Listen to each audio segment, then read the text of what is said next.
Hello guys! Hello Taurus! Welcome dito sa aking channel, Kapalaran 888 Taurus. Alamin natin kung anong messages, vibration, gabay energy para sa lahat ng Taurus friends natin na nanonood.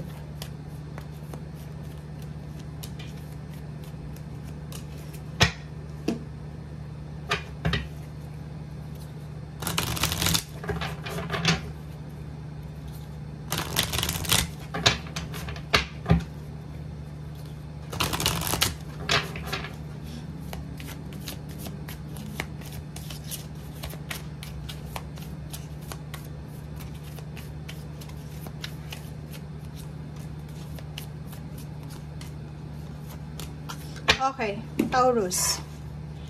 Ito yung weekly tarot, Taurus. So, pwede kang ma-resonate, gamitin mo yung intuition sa panonood. Okay, unahin natin dito guys. Meron ditong Taurus na financially sobra siyang nagsasuffer. Scarcity. Punong-puno ng scarcity to eh. Paki-comment sa comment section nga guys kung sino to. Pwede siyang isang babae or lalaki. Wala naman kasing gender sa tarot. So, posibleng ang taong ito is OFW siya or pwedeng kung nasaan man siyang sulok ng mundo. And financially, sobrang pagod na siya. Nakatingin siya sa kalawakan, nakatingin siya sa kawalan. Parang ganun. Naghihintay siya eh. Naghihintay siya. Is either naghihintay siya ng padala, naghihintay siya ng pera, ng trabaho, or kung ano man itong hinihintay niya. Pero kung makikita mo dito, sobra siyang financial distress ba? Tawag doon? Stress. So, hindi niya na alam kung ano yung resolution na gagawin niya, lalo na sa problema niya sa pera.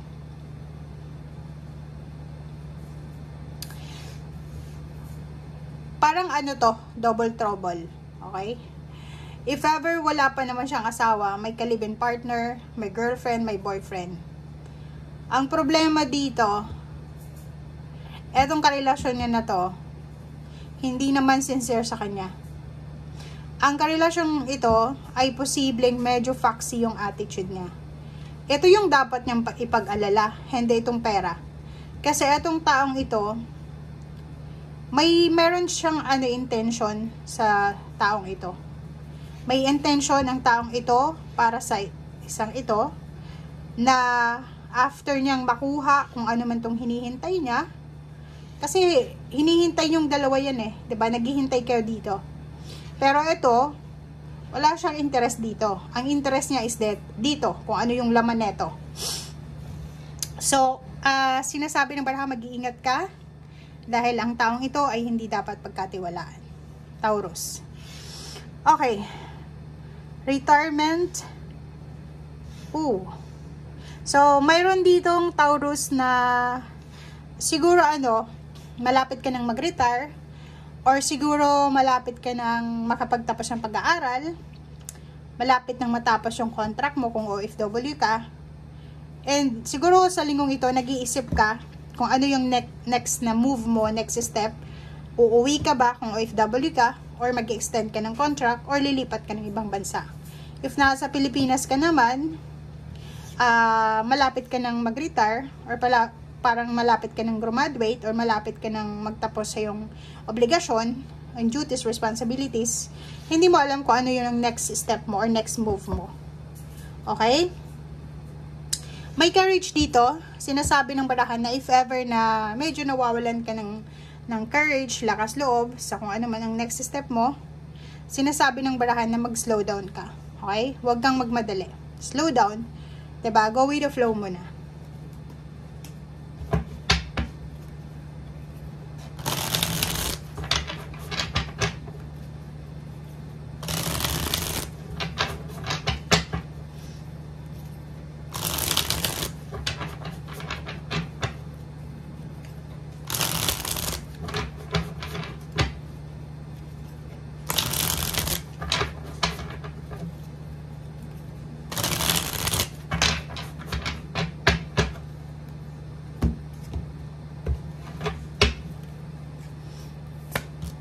Okay, Seven of Pentacles,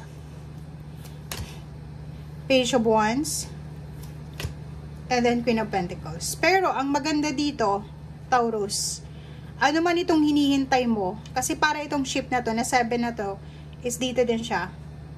Ano man itong hinihintay mo, ay posibleng darating siya. Pero hindi pa siya ngayon linggong ito ah. If ever nag-expect ka ngayong linggo, hindi ito darating ngayon. Darating siya siguro in 3 months or in 1 year or 2 years, parang ganon. And yung financial success, stability and balance na minamanifest mo, darating yan sa'yo. Itong hinihintay mo, darating yan sa'yo. Talagang yung sinasabi ng baraha. Kaso lang, if nagmamadali ka na kailangan mo siya this week, hindi siya mangyayari ngayong linggo. 4 of Swords and 5 of Swords. Oh, nandun ka sa crossroad, Taurus, kung i-give up mo ba to kasi ang tagal mo nang naghihintay, or tatanggapin mo siya ng maluwalhati. 'Di ba? So sinasabi ng bara sa'yo, relax lang, kalma. Kailangan mong kumalma sa linggong ito, and wag mong isuko. Wag mong isuko kung ano man ito na pinapangarap mo, itong hinihintay mo, minamanifest mo. Isipin mo na nag-sacrifice ka na. Isipin mo na marami ka ng pinuhunan dito na energy, na effort, or kano pa man. So, nakikita ko sa'yo dito na sipag, tiyaga. Diba? Yun lang yung kailangan mong i-exert. Tiwala, magtiwala ka, be courageous, maging masipag ka, maging masinop. Kasi yung pakikisama sa tao, nasa yun na yun eh, magaling kang makisama. Ang kailangan mo lang dito is dagdagan mo yung sipag mo, impress, marami kang abundance energy dito na pwedeng makuha sa future mo. So, sinasabi ng baraha, huwag kang mawala ng pag-asa. Makinig ka sa sinasabi ng intuition mo, and then, kung ano man to na mga naiisip mong bagong ideas, or mga inspiration, mga thoughts, or mga ideya kung paano ka kumita kahit, like for example, graduate ka pero wala pang offer para sa mga graduate, may mga part-time na pwedeng pagtrabahuhan, i-grab mo yung opportunity ganon.